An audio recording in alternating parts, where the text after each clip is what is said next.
بسم اللہ الرحمن الرحیم۔ السلام علیکم رحمۃ اللہ وبرکاتہ۔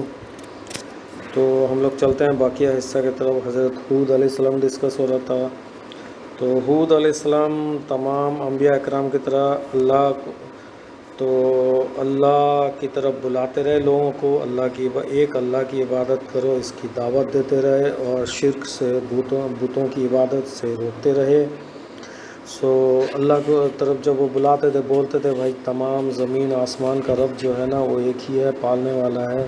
تو ہود کی قوم بھی دوسری قوموں کی طرح بھی پھر جھٹلانے لگی، حالانکہ اس سے پہلے نوح علیہ السلام کے ہی وہی قوم تھے، وہ انہی کے اولادوں میں سے تھے۔ تو وہ پھر وہ بت پرستی میں، شرک میں لگ گئے، پھر جھٹلانے لگے۔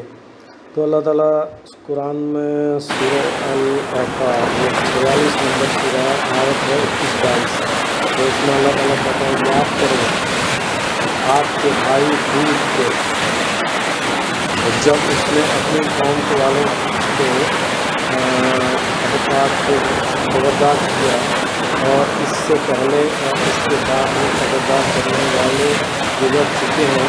اس نے کہا اللہ کے علاوہ کسی اور کی عبادت نہ کرو، مجھے تمہارے بارے میں ہولناک دن کا عذاب کا ڈر ہے۔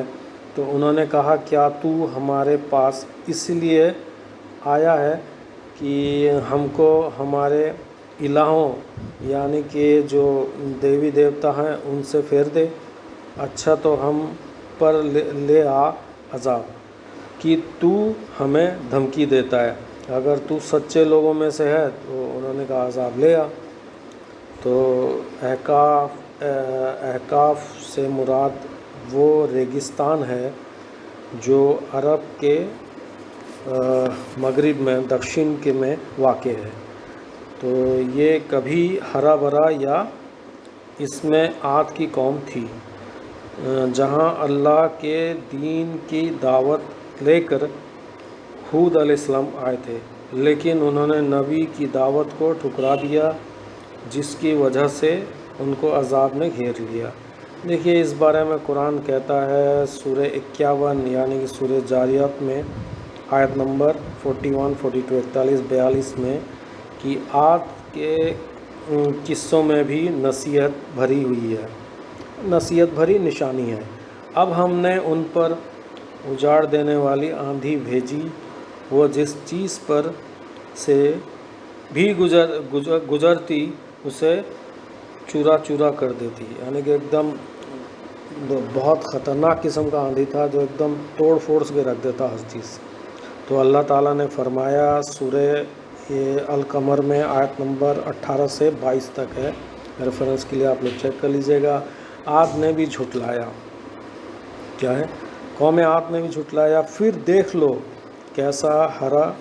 کیسا رہا میرا عذاب اور میرا ڈرانا۔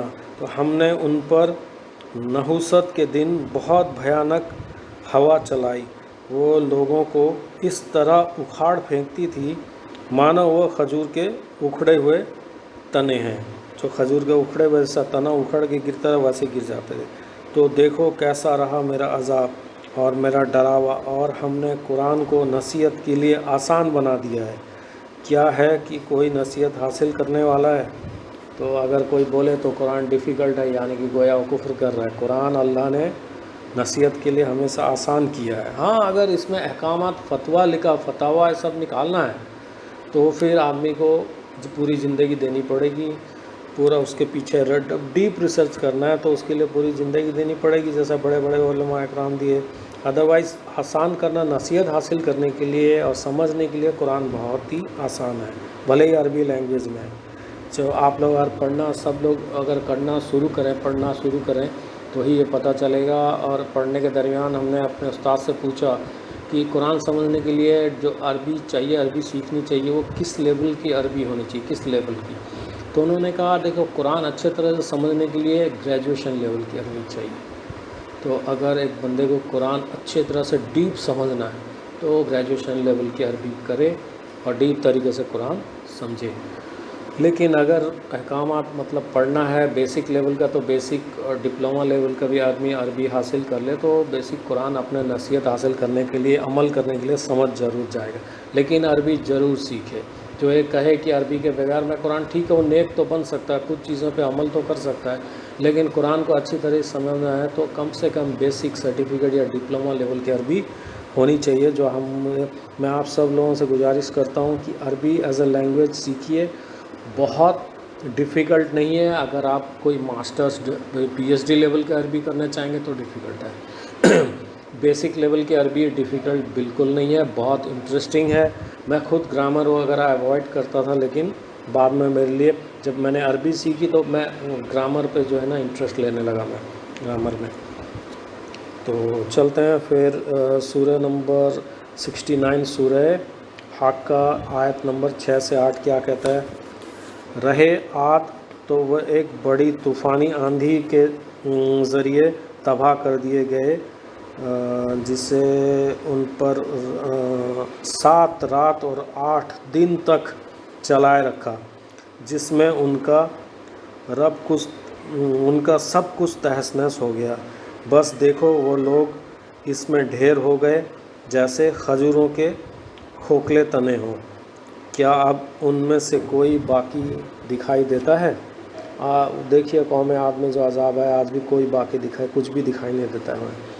یہ ہے اس قوم کا انجام جس نے اللہ کے بھیجے ہوئے رسولوں اور نبیوں کو جھٹلایا۔ تو اللہ کی عبادت کو چھوڑ کر تو شرک میں پڑے رہنا اور غیروں کی عبادت کرتے رہنا اور طرح طرح کی برائیوں میں پڑے رہنا۔ تو ہود علیہ السلام اور ان پر ایمان لانے والے ایک اللہ کے ماننے والے لوگ، ان کے ملک پر اللہ کا عذاب پرکوپ جسے کہتے ہیں ایک دم تابڑ توڑ عذاب آ جانے کے بعد کہاں گئے؟ اس بارے میں قرآن اور صحیح حدیثوں سے کچھ نہیں ملتا، اس لیے ہم پورے یقین کے ساتھ کچھ نہیں کہہ سکتے۔ یہ کچھ لوگوں کا خیال ہے کہ حضر موت میں 2 قبریں ہیں، جس میں ایک ہود علیہ السلام اور دوسری صالح علیہ السلام کی ہے۔